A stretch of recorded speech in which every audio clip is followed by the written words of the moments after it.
Everybody, welcome into the Woody Hayes Athletic Center for the Practice Report. It is brought to you by Byers Auto. That is Tim May and Spencer Holbrook. I am Austin Ward. And if last week everything was dominated by a discussion about the defense, there's some of that left over for Ohio State as they get ready for Akron, but primarily, a lot of questions about the turf, which I didn't anticipate. But a lot of turf talk. It's going to be replaced next year for those who are curious. It's at the end of its 8-year life cycle, and that will be replaced. So that was some major news for Ohio State. And the other part, which we'll probably be talking about a lot more than just today, is the quarterback situation. Is your shoulder okay, Tim? My shoulder's okay. I can still type. All right, well, Ohio State... I just can't type as much as I used to. Well, that's fine, because we've got a roll for you anyway. Well, this one is a little tight. Yeah, thank you.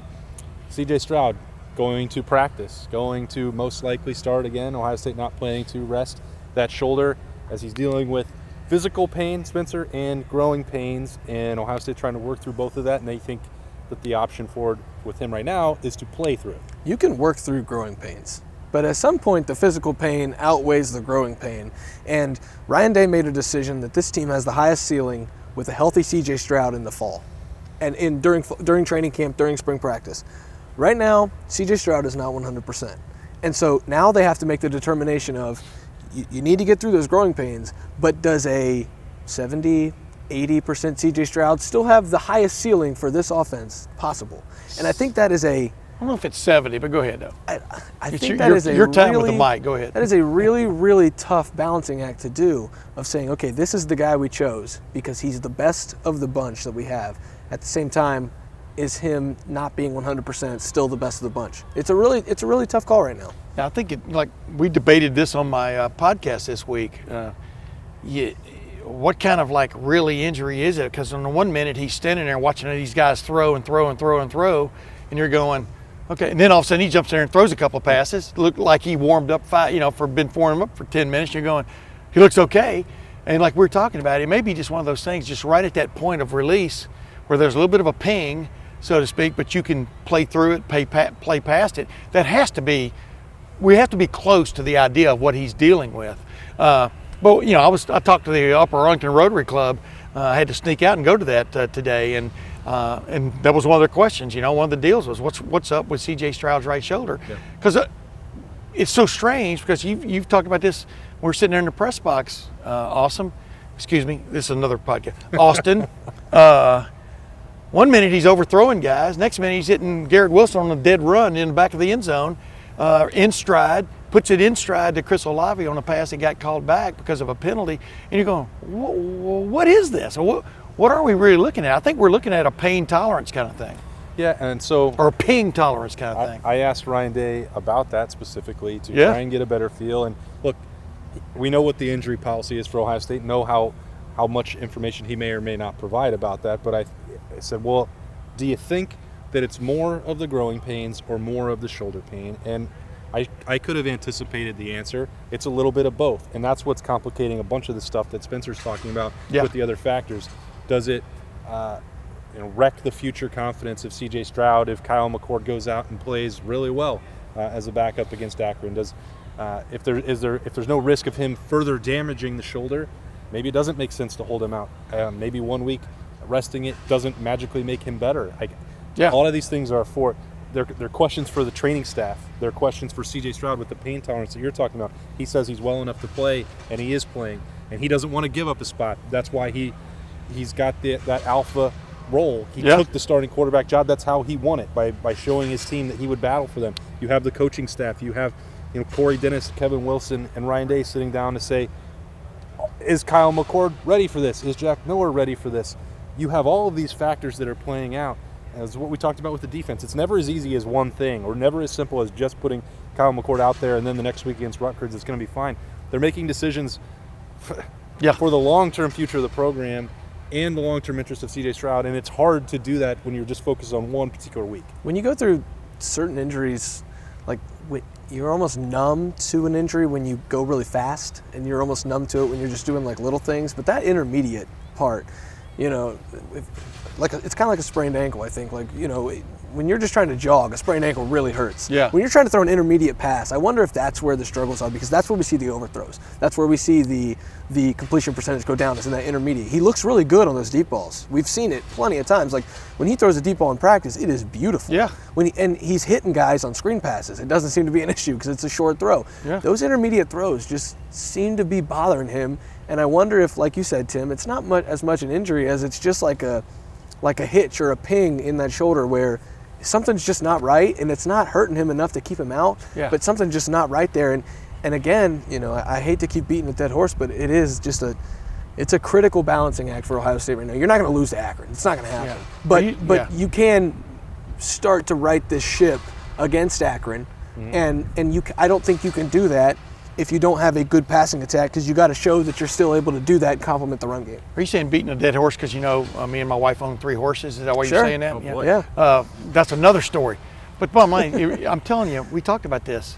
That day we were out there when the Big Ten Network was here and stuff, the things he was doing to stay loose and to kind of keep in there but not throwing reminded me of that Hard Knocks episode with Dallas this year, when suddenly Dak Prescott got a little ping in his shoulder, and what they looked all throughout, and everything's different. Everything can be totally different, but they opted to rest him like you would a baseball pitcher, because he could still throw. But like right at that moment of release, he's probably getting a sensation from his fingertip all the way to his shoulder. You never know exactly what is, but this seems to be affecting something like that because of for want of another term, the wild high stuff he gets into early. But like you said, like anything else, once you get rolling, once you get the juices going in a game, the heat's up and stuff, you disregard that until about an hour later when you take the ice off and everything kind of goes back to oh my goodness, I forgot, I don't want to do this. I can only raise it to here. I used to be able to raise it to here joke. I think that may be kind of what he's dealing with. He can play with it. You prefer not to, but the season is on. And the reason that I asked the question that way, to try and get some clarity, is that there's no way in the world that Ryan Day or the training staff would put C.J. Stroud out on the field if he wasn't capable of playing. So when he says that, it's not like anybody is doing anything reckless. Right. But I do think that it is clear that it's impacting him in some way. Now, the one thing that Ryan Day has said in the last couple weeks is that they have to do more to help him. Well, one thing that they can do is, I don't know if the camera, Spencer's on this side of it, so I'm not sure if it's showing it, but it's a Tuesday afternoon, it's before practice, and Chris Olave is out here just with G. Scott, 2 guys on the jugs machine. Maybe we'll turn it, I don't know. Or we can keep that a secret in the Woodies. Yeah. There you go. Yeah. No, I think you can see But go ahead, though. You're right. Ohio State's wide receivers have dropped passes. Ohio State's offensive line has done a pretty good job in protection, but not a perfect job. This is, again, none of this is to make excuses for what's happened, the plays that Ohio State's offense has left on the field. They're not that consistent, but that is the difficult equation. They are confident that he is healthy enough to play. C.J. Stroud wants to play. He is making big-time throws, and if there's not, a penalty calling back the deep shot to C.J. Stroud, or to Chris Olave, the one that he does catch, we're having, maybe a slightly different conversation. He's in the 250-yard range throwing the ball that day. You know what I mean? You're exactly right. Plus, for example, Saturday, DeJuan Jones, they were playing against a really goofy defense. I mean, from the standpoint of the way that team came after him, 3-3-5. There was a time when I thought DeJuan Jones played extremely well, especially in the running game. But there was a time when he was in the game, Master Teague was in the game, and Tulsa spread out his defense, and one guy came here. The right guard, Paris Johnson, double teamed the guy with Luke Whippler. DeJuan Jones didn't get either guy. Yeah. One guy shot here, one guy shot there. Master Teague saw that DeJuan didn't get this guy. There are all these things that complicate the picture of saying it's all on C.J. Stroud and his shoulder, et cetera, and he got sacked on that play. But that's what's cool about football is it's not just one guy, but like you said, and also what's complicated about it. Exactly. But when you got a situation to where, you kind of going, it might behoove him not to play a game at speed one week and see how that reacts. That's the question mark. Would you say there's a lot of weight on his shoulders in this offense too? Yeah, there's a lot of weight on any quarterback's shoulders, but especially his shoulders. Yeah, we're doing this again now. I guess so, but I got to get something. I guess I just have to get used to it. He just didn't go nuts with it though, like Berm would. Yeah, I mean, You saw somebody help him out and pick up the slack on Saturday, Travion Henderson. And you're going to get that quite often. You're going to get that quite often from Travion Henderson. This kid is special, but that's also not to excuse, like you said, some of the things we do see from C.J. Stroud. There's some inconsistencies there. I think a lot of it has to do with the injury, because we didn't see those inconsistencies in practice when he was healthy. We didn't see him miss on these throws. We wouldn't report. But you're going against defenses that have game planned to get. This is a total. No matter, iron sharpens iron's one thing, but you're going against defenses that have game planned against you, trying to take things away from you that the previous defense did or didn't do a good job of. That's what you're dealing, and that's why just throwing another guy in there this week, you could throw another guy in there. I mean, I say that with all kinds of confidence in the fact of how they've developed their quarterbacks here. Right. But you got a quarterback who's paid the price, like you're talking about, of seeing Tulsa do all kinds of weird stuff. You still ended up scoring 5 touchdowns with your offense, right? Yeah, or whatever it was. Four touchdowns with your offense. I mean, and that's invaluable. I know fans get mad when we give credit to a team like Tulsa because they're not very good. Tulsa does really throw some weird defensive looks at you. I mean, they limit a lot of teams to fewer yards than they should because of the way they do this defense. But anyway, back to my original point. Right. The way C.J. Stroud misses, you don't see a lot of guys miss in games not practiced high. You see guys miss because they're just inaccurate. They just can't throw the football. Yeah. Some of his misses are just high. Yeah. And that's not an inaccuracy issue. That's not an issue of not being able to throw the ball properly. That's an issue of an injury. Remember that catch Garrett Wilson had on the sideline, and we both went, "Oh my God, that's an incompletion if it's not Garrett Wilson." That's right. And so they will help. I think, but again, and this is not to argue with Spencer's point because I agree that it's the injury that's causing this. But I walked out into a hallway about 2 years ago with Justin Fields, and the question was, when you miss high.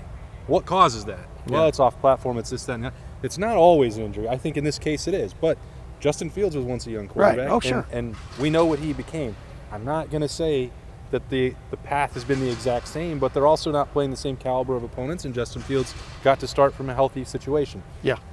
Again, none of this is to make excuses, but the situation is, as I said to you, Tim, it's complicated right now. And I don't envy anyone who has to make the decision. Wouldn't you like to have the arm strength to be able to miss high on a deep out, 45 yards across the field? That's like when Bryson misses right after he goes 360. That's why I'm telling you, it's exactly. Or Jake Ballard, although we did win a scramble, so we got that fixed. But the bottom line is, it's that's why you kind of think it is a little bit of a sensation touch kind of thing that he's dealing with from the standpoint of just that final little, what the French call a certain, I don't know what you put on a football when you throw it. We all know what we're talking about there. And like Nolan Ryan, he was a wild high the first 3 years of his career, and then boom. Yeah. But that's what you're seeing. I'm not saying this guy can throw. We've seen him throw every pass in every game in some form or fashion. So arm strength is not the situation at all. And then, the other part of it is, even if you start healthy enough to play, Ohio State probably needs to be more aggressive, I think, about putting Kyle McCord and or Jack Miller in the game, however they see fit, because you're building for the long haul, and these three guys have still. Jack Miller has not thrown a pass at the collegiate level. Kyle McCord has not stepped on the field. He's the presumptive backup, as we've talked about before. Yeah. Some form or fashion, you got to see him on Saturday night, even if C.J. Stroud does start. That's about all that I think we should continue to talk about on the quarterbacks today. We're going to be back with a practice report brought to you by Byers Auto on Wednesday night after a handful of the Buckeyes talk to us, including probably a closer look at the defense and maybe how that pass rush can get corrected for Larry Johnson. We'll dive into all that as this week goes on with Tim May and Spencer Holbrook. I'm Austin Ward. This has been the latest practice report brought to you by Byers Auto. You can get all of our coverage on the Ohio State Buckeyes at lettermenrow.com. You can sign up right now for $10 for the entire year. It's a good deal. That seems like a pretty good deal. 3 cents a day. Jump on board. That's way cheaper than a cup of coffee. Oh, yeah. Spencer 3 cents a day. Yeah. So do that. Take advantage of that. That's only 2 lattes out of your whole year. And hang out with us right here on Lettermen Row. We'll be back here tomorrow night. Thanks for joining us. We'll see you then.